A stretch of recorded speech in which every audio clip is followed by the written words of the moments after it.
Hi hello வணக்கம். இன்றைக்கி மணத்தக்காளி கீரை சட்னி தான் செய்கிறோம். அதுக்கு தேவையான பொருள் பார்த்தலாம். மணத்தக்காளி கீரை, இஞ்சி, பூண்டு, வரமிளகாய், தேங்காய், கட் பண்ணி வச்சுருக்க பெரிய வெங்காயம், 4 தக்காளி கட் பண்ணி வச்சுருக்கேன். ஒரு கடாய் வச்சுக்கலாம். கடாயில் தேவையான அளவு எண்ணெய் ஊற்றிக்கலாம். எண்ணெய் காஞ்ச உடனே வரமிளகாய் சேர்த்துக்கலாம். நான் 3 சேர்த்துருக்கேன். நீங்கள் உங்கள் காரத்துக்கு தகுந்தபடி சேர்த்துக்கோங்க. இஞ்சியும் பூண்டையும் சேர்த்துக்கலாம். இதை 3யும் சேர்த்து நல்லா வதக்கி எடுத்துக்கலாம்.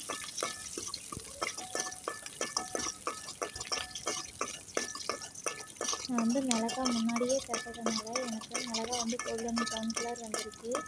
அதை நான் தனியாக எடுத்து வச்சுக்கிறேன். இப்போ நம்ம இஞ்சி பூண்டையும் நல்லா கோல்டன் ப்ரௌன் கலர் வர அளவுக்கு வறுத்து எடுத்துக்கலாம். அது கூடயே கட் பண்ணி வச்சுருக்கிற பெரிய வெங்காயத்தை சேர்த்துக்கலாம்.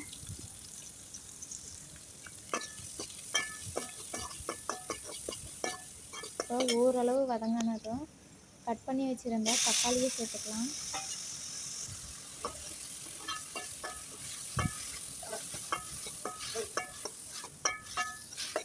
நல்லா வதக்கி எடுத்துக்கலாம். நான் ஒரு கட்டு மணத்தக்காளி கீரை எடுத்துக்கிறேன். அதை கழுவி சுத்தம் பண்ணி கட் பண்ணி வச்சுருக்கேன். அதை ஆட் பண்ணிக்கலாம். இப்போது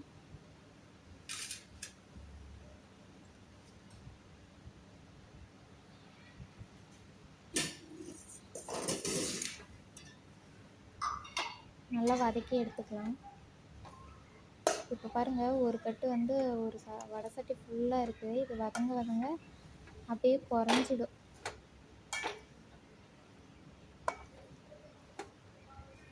நமக்கு வதங்கி முடிக்கிறப்போ ஒரு கம்மி குவான்டிட்டி தான் நமக்கு கிடைக்கும்.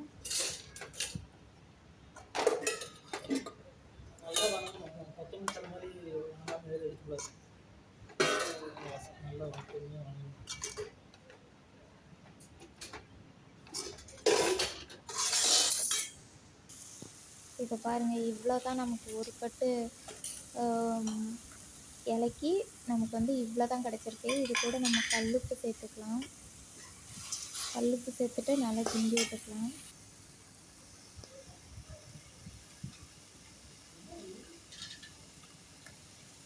தேங்காய் கட் பண்ணி எடுத்து வச்சுருக்கேன். அதையும் இது கூட ஆட் பண்ணிக்கலாம். ஆட் பண்ணிவிட்டு ஒரு எலுமிச்சங்காய் சைஸ் புளி சேர்த்துக்கலாம்.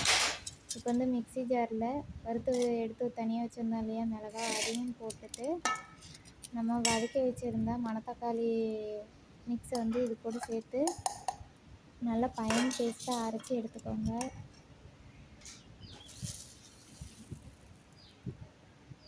இது கூட கொஞ்சமாக பொட்டுக்கடலை சேர்த்துக்கோங்க. ஏன்னா பொட்டுக்கடலை சேர்த்தா தான் டேஸ்ட் கிடைக்கும்.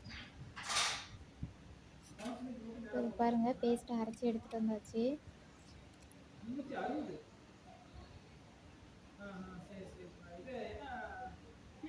இப்போ ஒரு குட்டி கடாய் வச்சுக்கலாம். அதில் கொஞ்சமாக எண்ணெய் ஊற்றிக்கலாம். எண்ணெய் நல்லா சூடேறட்டும். சூடேறினதுக்கப்புறமா கடுகு போட்டுக்கலாம். கடுகு நல்லா பொரியட்டும். உளுத்தம்பருப்பு சேர்த்துக்கலாம். உளுந்து நல்லா செவக்கட்டும். இப்போ உளுந்து நல்லா செவந்துருச்சு. கருவேப்பிலை போட்டுக்கலாம். கருவேப்பிலை நல்லா பொரிஞ்சிச்சு. இப்போ அடுப்பை ஆஃப் பண்ணிவிட்டு நம்மளோட சட்னி கூட சேர்த்துக்கலாம். மிக்ஸ் பண்ணி கிளறி எடுத்தால் சூப்பரான மணத்தக்காளி கீரை சட்னி ரெடி ஆகிடும். இது இட்லி, தோசை, சப்பாத்தி, குறிப்பாக சுட சுட சாப்பாட்டுக்கு ஊற்றி சாப்பிட்டிங்கன்னா வேறு லெவல் டேஸ்ட்டு. தேங்க்யூ ஃபார் வாட்சிங்.